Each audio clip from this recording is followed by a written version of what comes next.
Hello मेरे प्यारे दोस्तों, साथियों, सहपाठियों, मित्रों, नमस्कार। एक बार पुनः आपके इस अपने चैनल पर स्वागत है। चलिए आज हम कुछ नया टॉपिक पढ़ते हैं और सीखते हैं। तो आइए शुरू करते हैं। आज हम वर्ग पढ़ने वाले हैं, तो आइए पढ़ते हैं।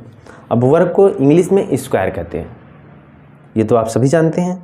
अब स्क्वायर की विशेषताएं क्या होती हैं, स्क्वायर की एक्चुअल डिफिनीशन क्या होती है और स्क्वायर का परिमाप क्या होता है, जो हमारे सिलेबस में जितना है आज उसको हम समझते हैं। अब फिर हम उस पर, जैसा हमने पिछला आयत और त्रिभुज में किया, क्वेश्चंस किए, प्रैक्टिस किए, बिल्कुल आपको समझ में आया होगा। वैसे ये भी आपका क्लियर हो जाएगा और हमेशा के लिए, आप लाइफ टाइम क्लियर हो जाएगा आपके लिए। चाहे आप टेट दोगे, सुपर टेट दोगे, आगे कुछ भी करोगे आपको तो ये भूलेगा नहीं कभी, आपको क्लियर बिल्कुल हो जाएगा। तो देखिए पहला ही पॉइंट यहाँ से लिखा है कि वर्ग एक आयत है। तो आपके दिमाग में उठ रहा होगा कि हमने आपको ये नहीं बताया कि आयत एक वर्ग है। तो आपको अभी मैं ये बिल्कुल क्लियर कर दूंगा कि वर्ग को हम आयत कह सकते हैं, लेकिन आयत को वर्ग क्यों नहीं कह सकते, उसकी कंडीशन क्या है जहाँ पे वो आयत वर्ग नहीं हो सकता, वो फेल हो जाता है। तो पहले हम इसकी डिफिनीशन पढ़ते हैं, इसके बाद वो आपको क्लियर खुद हो जाएगा, ऑटोमेटिक आप समझ जाओगे क्यों नहीं कहते हैं आयत को वर्ग। वर्ग को तो आयत कह सकते हैं। अब वर्ग एक आयत है जिसकी दो क्रमागत भुजाएं बराबर होती हैं, अर्थात चारों भुजाएं बराबर होती हैं। यानी वर्ग क्या है? वर्ग एक ऐसी आकृति होगी जिसकी चारों भुजाएं समान होंगी। लेकिन आयत में क्या होता था? आयत में सिर्फ आमने सामने की भुजाएं समान होती थी, चाहे इस साइड का लो आप, चाहे इस साइड का लो। ये दोनों एक दूसरे के समान, ये दोनों एक दूसरे के समान। तो आपको ये समझ में आ गया। अब जैसे आयत में प्रत्येक भुजाएं एक दूसरे आमने सामने की भुजाएं समान थी और प्रत्येक जो कोण बन रहा था चारों कोणों पे 90 डिग्री का था, वैसे बिल्कुल वर्ग में भी जो होता है, जो चारों कोणों पे कोण बनेंगे वो 90 ही डिग्री के बनेंगे। ठीक है, तो आइए हम विशेषता में इसको पढ़ते हैं, आपको ये बिल्कुल क्लियर हो जाएगा। तो आइए आगे बढ़ते हैं। इसकी विशेषता, वर्ग की विशेषता, ये आपको डिफिनीशन क्लियर हो गया होगा। वर्ग की विशेषता क्या होती है? पहली विशेषता, चारों भुजाएं परस्पर बराबर होती हैं। जैसा कि आपको डिफिनीशन से ही क्लियर हो गया कि चारों भुजाएं बराबर होती हैं, तो ये आपने पढ़ लिया। अगला है प्रत्येक कोण समकोण होता है। हमने आपको ये भी बता दिया था, ये भी आपको क्लियर हो गया होगा। दूसरी विशेषता। तीसरी विशेषता, जैसे आयत में समद्विभाजित करता था उसका विकर्ण, वैसे इसमें भी करेगा आपको। अभी भी अगर आप इसको देखिए, आप जो है स्केल से और बिल्कुल एग्जैक्ट 90 डिग्री इसका एंगल बनाएंगे प्रत्येक कोने का। अब इसके बाद जब आप विकर्ण ऐसे खींच रहे होंगे स्केल के माध्यम से, आप देखेंगे एकदम एग्जैक्ट ये समद्विभाजित करेगा और करेगा ही करेगा। इसीलिए तो डिफिनीशन बनी, इसीलिए तो उसकी विशेषता है। तो आप देखिएगा इसको करके। तो ये तीनों विशेषताएं और आयत की डिफिनीशन, इसको आप बिल्कुल कंठस्थ कर लीजिएगा। एग्जाम में कभी कभी आता है 1 नंबर में लिखने के लिए, वर्ग क्या है, वर्ग की परिभाषा लिखने के लिए आता है, तो आप बिल्कुल इसको आसानी से आप लिख सकते हैं।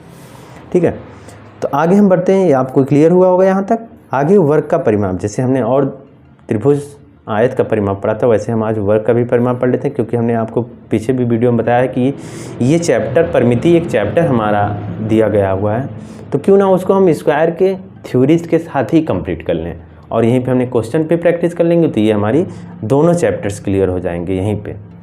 तो वर्ग का परिमाप क्या होता है? परिमाप में फिर से वही कहूँगा एक बार, परिमाप मत होता है बाहरी माप। बाहर से हम घूम लिए, परिमाप हमारा मिल गया।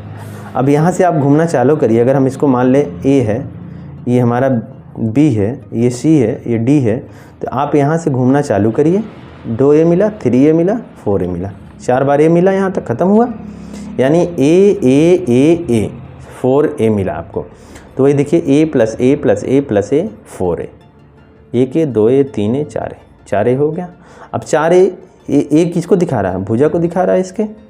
तो 4 इंटू भुजा आपका इसका परिमाप का फार्मूला हो गया। या आप फार्मूला नहीं कह सकते आप, तो ये तो समझने वाली चीज़ है, इसको फार्मूला क्या कहना।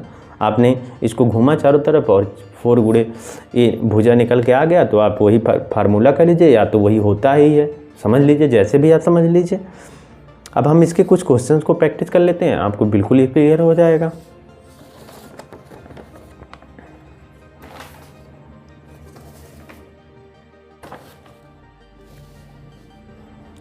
तो पहला क्वेश्चन जो होता हमारा है, यदि किसी वर्गाकार आकृति की प्रत्येक भुजा 15 मीटर की है तो परिमाप ज्ञात कीजिए। यानी वर्ग पहले बोल दिया, तो आयत पे जाने का मतलब ही नहीं, आप यहाँ क्लियर हो गया होगा। और परिमाप उसका निकालना, एक भुजा दिया हो। तो आपने क्या पढ़ा था पीछे, 4 गुणे भुजा होता है। तो हमने क्या किया, भुजा आपका दिया है 4 कर दिया, 60 मीटर आ गया। और हमने आपको क्या बताया, यूनिट लिखना बिल्कुल नेसेसरी, वरना आधा नंबर एग्जामिनर इसी पे काट लेगा, सिर्फ यूनिट ना लिखने पे। तो इसको आप बारीकी से ध्यान दीजिएगा, उत्तर हो गया आपका ये। अब अगला 3 क्वेश्चन हमने दिया है, जैसे हमने आपको पिछले भी वीडियोज़ में दिया था, इसमें भी दिया है। हमने आपसे क्या कहा था कि जब आप हमारे वीडियोज़ को देखते हो और वीडियोज़ को लाइक करते हो, साथ में प्यारा से एक कमेंट करते हो, कमेंट के रूप में आप अपना प्यार भी लिख सकते हो, आप ये जो हम क्वेश्चन देख रहे हैं उसका आंसर भी लिख सकते हो साथ साथ में। तो हमें क्या पता चल जाता है कि जो हम आपके लिए जो वीडियोज़ बना रहे हैं, जिसके आपके लिए जो मेहनत ये कर रहे हैं, हमारा मेहनत सफल है। अगर आप यूँ देख के चले जाते हो, कमेंट्स नहीं करते हो, लाइक नहीं करते हो, तो हमें फिर बनाता तो हूँ मैं, लेकिन एक उत्साह वो नहीं रह जाता है मेरे पास बनाने का। मकसद जो होता है ना, हम थोड़ा सा डिमोटिवेट होने लगते हैं कि हम इतना मेहनत कर रहे हैं, इतनी गर्मी में अपने आप को मशक्क़त कर रहे हैं। देखिए, जब आपके वीडियोज़ हम बनाते हैं तो नहीं फ़ैन चलता हमारा, बिल्कुल सिर्फ लाइट और स्टैंड माइक लगा के हम बोलते हैं, तो इतनी गर्मी में हमारी एकदम पूरे पसीने से हम भीग जाते हैं। तो इस पसीने का एक मूल्य आपका एक लाइक और एक कमेंट ही होता है। अगर आप वो भी नहीं करते हो तो फिर थोड़ा सा मुझे कहीं ना कहीं डिमोटिवेट मैं होता हूँ, क्योंकि वीडियोस पे इतने व्यूज़ आते हैं और लाइक और कमेंट्स आते ही नहीं हैं। तो कमेंट के माध्यम से आप अपना प्यार बरसाइए थोड़ा सा, और इस क्वेश्चन का आंसर भी बताइएगा उसमें, वरना प्यारा से कमेंट लिख के और लाइक भी करिएगा। तो पहला हमारा तो क्वेश्चन हमने करवा दिया आपको, हम दूसरा क्वेश्चन पढ़ के और तीसरा चौथा हम पढ़ के आपको बता दे रहे हैं।